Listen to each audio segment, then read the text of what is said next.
Hi guys, welcome back to another video. 2023ல release ஆன ஒரு ஆக்ஷன் கிரைம் மூவி தான் வெஞ்சன்ஸ் அப்படிங்கிற இந்த படம்.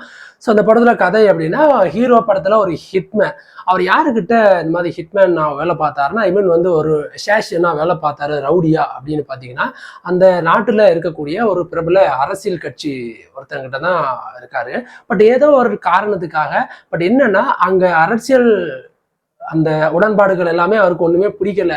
இவங்க குறிப்பிட்ட அந்த ஒரு கட்சி ஆட்சிக்கு வந்ததுக்கு அப்புறம் அங்க பலவிதமான பிரச்சனைகள், பஞ்சம், நிறைய பெண்கள் காணா போறது, குழந்தைங்க இருந்தும் நாட்டை கண்டுக்காம இப்ப நம்ம மோடி ஆட்சி வந்தோடனே நம்ம நாடு எப்படி நாசமா போச்சு அந்த மாதிரி ஒரு இருக்கு. ஸோ இதனால கடுப்பாகி போனா அவர் கூடவே அந்த ஹீரோ என்ன பண்றான்னா இவனுக்கு பண்ற எல்லா பித்தலாட்டத்தையும் ஒரு பென் டிரைவ்ல எடுத்துட்டு அங்க இருந்து தப்பிச்சுட்டு வந்துடுறான். தப்பிச்சு அவனோட தம்பி வீட்டுல போய் தஞ்சம் அடைஞ்சிடறான். இவனோட தம்பி என்னன்னா அதே அரசியல்வாதி கட்சி வீட்டுல அவனும் வேலை பார்க்கறான். ஸோ அவன் என்ன கூப்பிட்டு சொல்றான்னா உன் வீட்டுலதான் அவன் தம்பி இருக்கான், அவனை எப்படியாவது போட்டு தெளிரு, அதான் நீ எனக்கு பண்ற விசுவாசம் அப்படின்னு சொல்றான். அதே மாதிரி ஹீரோவோட தம்பி, அவருக்கு ஒரு பையன், அவன் பார்த்தீங்கன்னா எதையோ ஒன்றை பார்த்து பயந்து சரியா பேச வராம இருக்கான். ஏன் அப்படின்னு ஹீரோ கேட்டுட்டே இருக்காரு. சரி ஹீரோவை கொல்லணும்ல அப்படின்னு சொல்லிட்டு இவன் தம்பி ஹீரோவை கூட்டிட்டு போய் அங்க நடந்த ஒரு சின்ன ஒரு சண்டையில அண்ணன் ஹீரோ தம்பி போட்டு தள்ளிடுறான், தம்பியும் செத்து போயிட்டான். படம் முடிஞ்சா அப்படின்னு நினைக்காதீங்க. இல்லை, இதுக்கப்புறம் அந்த ஹீரோ கையில வச்சிருக்க ஃபைல்ஸ் முக்கியம், அதை எப்படியாவது எடுக்கணும். அது என்ன ஃபைல்ஸ், அதால அடுத்த ஆட்சி மாற்றமே வரப்போகுது அப்படின்றவனே என்ன அந்த ஃபைல்ஸ்ல இருக்கு அப்படின்ற ஒரு கியூரியாசிட்டி நமக்கு வருதா. அதே கியூரியாசிட்டி அந்த படத்துல ஒரு ரிப்போர்ட்டர் பொண்ணு இருக்கும், அவளுக்கும் வருது. அவள்கிட்ட கூப்பிடுறாரு நீ வா அப்படின்னு. அதே சமயம் வில்லனும் அவரை தேடிட்டு இருக்காங்க. உண்மையிலேயே அந்த ஃபைல்ஸ்ல என்ன, அந்த பென்ட்ரைவ்ல இருக்க ஃபைல்ஸ்ல என்ன இருக்கு, அதனால என்ன ஆட்சி மாற்றம் உண்டாகும் அப்படின்றதான். ஸோ கடைசியில ஹீரோவை போட்டு தள்ளி அந்த ஃபைல்ஸை வில்லன் எடுத்தானா இல்ல ஹீரோ நினைச்ச மாதிரி அவரோட காரியத்தை வெற்றிகரமா செஞ்சு முடிச்சாரா அப்படின்றதான் இந்த வெஞ்சன்ஸ் படத்தோட கதை.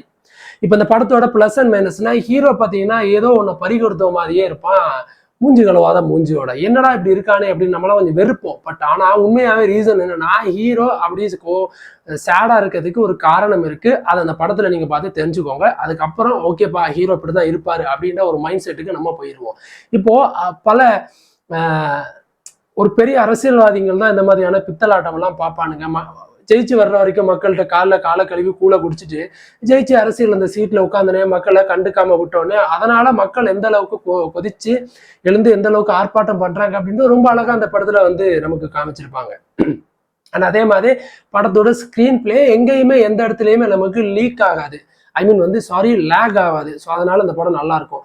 அடல்ட் கண்டென்ட்டை பொறுத்த வரைக்கும் ஒரே ஒரு செக்ஷுவலான அடல்ட் கண்டென்ட் இருக்கு. அது நமக்கு கண்ணுக்கு பூரலா காமிச்சாலும் பட் அந்த மாதிரி காட்சியை நீங்க குடும்பத்தோட உட்காந்து பாக்குறதுக்கு சரியான படமா இந்த வெஞ்சன்ஸ் இருக்காது. பட் ஒரே ஒரு காட்சி தான். பட் இருந்தாலும் இது ஒரு 18+ கண்டென்ட். ஸோ ஃபேமிலிஸோட இந்த படத்தை நீங்க பார்க்க முடியாது. பட் அதுக்கப்புறம் இந்த படத்துல வில்லன் ரோல்ஸ் அப்படின்றது பெரிய நீங்க நினைக்கும் போது ஒரு மிகப்பெரிய ஒரு ரவுடி கேங்ஸ் வில்லன் இல்லாம ஒரு கார்பரேட் அளவான ஒரு அரசியல் ஒரு பொசிஷன்ல இருக்கக்கூடிய ஒரு வில்லன் என்ன மாதிரி வேலைகள்லாம் பார்ப்பான், வெளியில இறங்கி செஞ்சா தான் மாட்டிப்போம், பட் எல்லாமே மறைமுகமா பண்ணணும் அப்படின்ற அந்த கேரக்டரை ரொம்ப அழகா அந்த படத்துல கொண்டு வந்திருப்பாங்க.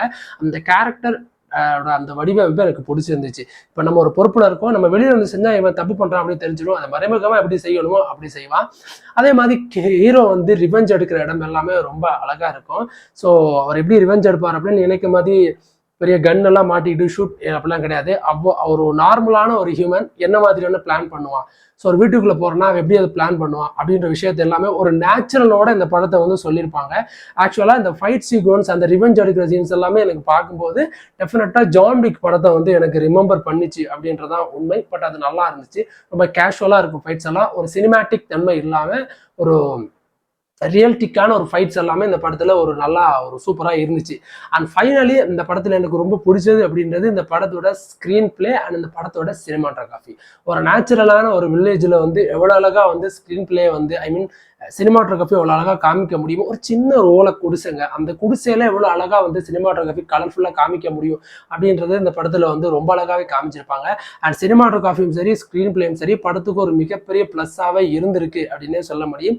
ஈவன் நீங்க இந்த மாதிரி ஒரு மிஸ்டரிக்கான ஒரு ஆக்ஷன் த்ரில்லர் மூவி எல்லாம் உங்களுக்கு இந்த மாதிரி பொலிட்டிக்கல் ட்ராமாவோட அது இருந்துச்சு அப்படின்னா உங்களுக்கு அந்த படம்லாம் பிடிக்கும் அப்படின்னு நீங்க நினைக்கிற ஒரு ஃபேன்ஸாக இருந்தீங்க அப்படின்னா இந்த படம் வந்து உங்களுக்கான படம். இந்த படம் வெஞ்சன்ஸ் அப்படிங்கிற படம் அமேசான் பிரைமில் வந்து இப்போ ஸ்ட்ரீம் ஆகிட்டு இருக்கு. அண்ட் அஃபீஷியல் தமிழ் டப்பும் பார்த்தீங்கன்னா பர்ஃபெக்டாகவே பண்ணியிருக்காங்க.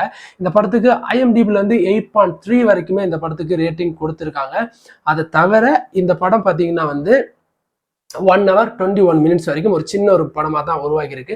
ஸோ எப்படி பார்த்தாலும் ஒரு 18+ ஆன கண்டென்ட் அந்த ஒரு காட்சிகள் அது மட்டும் இல்லாமல் அதை மட்டும் ட்ரிம் பண்ணி தூக்கியிருந்தாங்க அப்படின்னா அது தேவையில்லாத காட்சி படத்துக்கு தூக்கியிருக்கலாம். பட் அதையும் எடுத்திருந்தாங்கன்னா நீங்கள் குடும்பத்தோட ஒரு சின்ன குழந்தை கூட அந்த படத்தை பார்த்து அதோட அந்த நாலேஜை வளர்த்துக்கிறதுக்கான நல்ல படமாக இருந்திருக்கும். அந்த ஒரு மிஸ்டேக்கை இந்த படம் பண்ணிடுச்சு அப்படின்றதான் எனக்கு ஒரு சின்ன வருத்தமாக இருந்துச்சு. மற்றபடி இது ஒரு 18+ கண்டென்ட் உள்ள ஒரு படமாக இருந்தாலும் ஒரு சூப்பரான ஒரு நல்ல ஒரு கருத்துள்ள படம் அப்படின்றத இங்கே நான் பதிவு செஞ்சுக்கிறேன். ஸோ மறக்காம எல்லாருமே அமேசான் பிரைமில் அந்த படம் பாருங்க, உங்களுக்கு எல்லாருக்குமே பிடிக்கும் அப்படின்னு நான் நம்புறேன். அடுத்த நல்ல மூவி ரிவ்யூஸோட வந்து நான் மறுபடியும் உங்களை சேர்ந்துக்கிறேன். அது வரைக்கும் தேங்க்யூ காய்ஸ்.